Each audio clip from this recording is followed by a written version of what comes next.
Break के बाद आपका स्वागत है और मैं इस समय चर्चा कर रहा हूं मनीष चुकानी से, डायरेक्टर ऑफ इनाम होल्डिंग्स। मनीष जी, मैक्रो की बात हमने काफ़ी की, अब एक बात करते हैं पोर्टफोलियो की। मोदी 2.0 में जिस स्पेस ने सबसे ज़्यादा पैसा बनाया उनमें रेलवे, डिफेंस और ईएमएस स्पेस, मैन्युफैक्चरिंग। क्या यही स्पेस यहाँ से भी कंटिन्यू करेगी और क्या इस स्पेस में उतनी अर्निंग्स विजिबिलिटी है कि इन स्टॉक प्राइसेस को सपोर्ट कर सके? So from a performance perspective, अगर आप सोचें कि you make money where the sector is hated and under valued, and अगर आप 5 साल पहले सोचें तो अगर हम पीएसयू के बारे में बात करते थे दिवाली के शो में, तो ऑलमोस्ट लोग हंसते थे कि ये लोग पागल हैं, लोग क्या बात कर रहे हैं। और जब मोदी जी ने बेसिकली उन्होंने क्या प्रूव किया कि मैं सरकार एफिशिएंटली चलाऊंगा, और ये डजेंट ओनली मीन कि मिनिस्ट्री एफिशिएंटली चली, बट जो पब्लिक सेक्टर के कंपनी थे वो भी एफिशिएंटली चलने लगे, और जो उनमें एक्सट्रैक्शन होता था जो भी मायने से, वो बंद हो गया। Same thing happen to PSU banking. एक बार मुझे याद है कि entire PSU banks put together were equal to market cap of HDFC bank. मुझे याद है। और 25-30 हज़ार करोड़ का, शायद 25-30 हज़ार करोड़ की प्रॉफिट थी, वो आज बढ़ के ऑलमोस्ट 2 लाख करोड़ के करीब आ गई है। सो पीएसयू में जो performance plus P rerating दोनों हुई है, I think because of that you got the whole rerating. Same thing जहाँ तक ईएमएस का बात है, they used to be low margin, you know, ancillary manufacturers for others.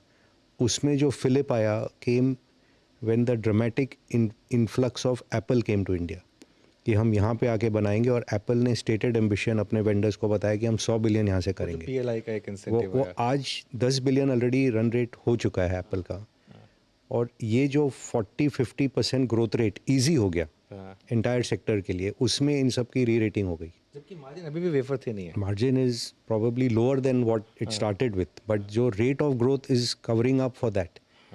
मुझे बहुत फेमस कोट याद है मार्क फेबर का, 2000 में उन्होंने कहा था, what is Nokia but a consumer durable with a high growth rate, and when the growth rate goes it will come back to, you know, multiple of a durable.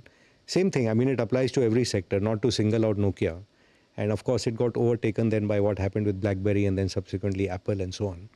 But from time to time, our market falls in love with sectors which have a lot of growth. We have seen that in the past. IT में हुआ, retail में हुआ, private sector banks में हुआ, telecom में हुआ। बहुत sectors ऐसे होते हैं जब एक बार price to imagination हो जाता है कि ये 50% growth rate 10-12 साल तक चलेगा। जहाँ चल जाता है, obviously there is extraordinary money to be made. जहाँ नहीं चलता है, you come back to earth and ultimately you converge, as I said, to even the great Infosys and all come back to 20 multiple. तो I think the best of valuation for lot of these sectors is behind. The growth of the businesses will continue again, जैसे इन्फोसिस में भी हुआ 2001 में, stock topped out, मगर 10 साल तक profit बढ़ते रहा, 10 साल लगा वो भाव वापस आने। सो काफ़ी सेक्टर ऐसे हैं जिनके आपने नाम लिए, जहाँ on the business I remain bullish, लेकिन बट ऑन वैल्यूएशन, साल का price, on valuation you have to think where is the hate in the market today. I think in a relative sense the hatred in the market today, अगर मैं pure valuation पे जाऊँ, is in financials, private क्योंकि they have not performed. मेरा अगला सवाल उसी पे था कि दे हैव नॉट परफॉर्म्ड। क्या वहाँ पर मौके ढूंढ रहे हैं? और एक आध हैं जो, जैसे मैं वैल्यूएशन शीट कैरी करता हूँ, मैं आपको दिखाऊंगा भी, कि जैसे एक दो हैं फार्मा में जो कि बाय द साइड हो गए हैं, एक दो हैं जैसे टेक्सटाइल में जो बाय द साइड हो गए हैं, और कमोडिटीज़ जो कि मेरा मानना है कि ये दशक, क्योंकि इतनी मनी प्रिंटिंग हुई है, जो हर दशक में ऑल्टरनेट होता है trade between tech and commodities means emerging market also. So in a way why India will also participate is again like 2000 से 2010 में commodities, rise of India China हुई। 2010 से 20 में अगर आप देखें, एक्चुअली कुछ ग्रेट नहीं हुआ अपने देश में in terms of market performance, and it was the era of tech in US. उस मार्केट को उन्होंने एक्सटेंड कर रखा है by money printing, but actually the decade will come back to commodities and emerging markets, and we are in the middle of that. And वो sign जो दिख रहा है आपको गोल्ड में, सिल्वर में, यूरेनियम में, ये सब commodities and emerging markets will take of.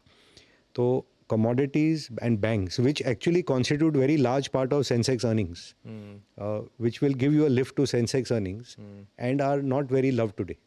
So they could be interesting, because जैसे मैं देख रहा हूँ आपके शक्ल पे भी, जब मैं इनकी बात कर रहा हूँ आप थोड़े बोर लग रहे हैं कि ये क्या। बोर नहीं लग रहा हूँ बिल्कुल भी, मैं सिर्फ तो ये सोच रहा हूँ वो कि सेक्टर में मजा आता है। कमोडिटी में क्या वाकई में एक सुपर साइकिल है इस समय, जो मतलब हम बात कर रहे हैं, एक डिबेट चल रहा है कि ये जो कमोडिटी में हो रहा है इस समय वो क्या हो रहा है, मतलब क्या वाकई में and it super is cycle. Counter intuitive because you think China मरा हुआ है, चाइना में एक्सेस कैपेसिटी, तो कैसे होगा।